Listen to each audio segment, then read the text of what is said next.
to start making sure that Iran is falling in line with international order like every other country. And we continue to see them engage in things that are not helpful. And whether it's in Lebanon, whether it's in Yemen, whether we're looking in Syria, all of these issues, we continue to see one factor that is exactly the same, and that's the presence of Iran. So we are going to talk about that, and I understand that there are some members who find that uncomfortable to talk about, and I personally think that when we talk about things that are uncomfortable in the Security Council, good things happen. Share them with you, as of course. Also, we're not cutting aid to the Palestinians, we're cutting aid to UNRWA. And there's a big difference. UNRWA has, it's a concern because UNRWA is not serving Palestinians. UNRWA is a political arm that claims to serve Palestinians.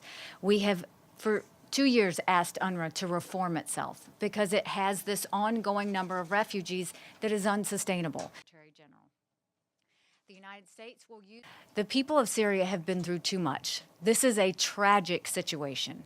And if they want to continue to go the route of taking over Syria, they can do that. But they cannot do it with chemical weapons. They can't do it assaulting their people. And we're not going to fall for it. If there are chemical weapons that are used, we know exactly who's going to use them. Its presidency, you will see that it flies in the face of the international community for Russia and China to not follow the same rules as everyone else. And we have to make sure that they know they are not exempt on their relationship with North Korea compared to every other country. We're all in this together. They can't all of a sudden decide to jump ship. We still have a government that's in denial.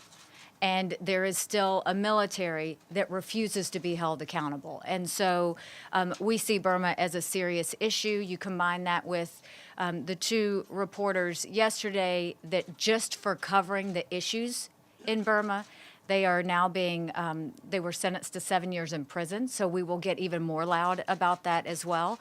On Monday, September 10th. There have been reports of hundreds of civilian casualties and arbitrary detentions by President Ortega's security forces.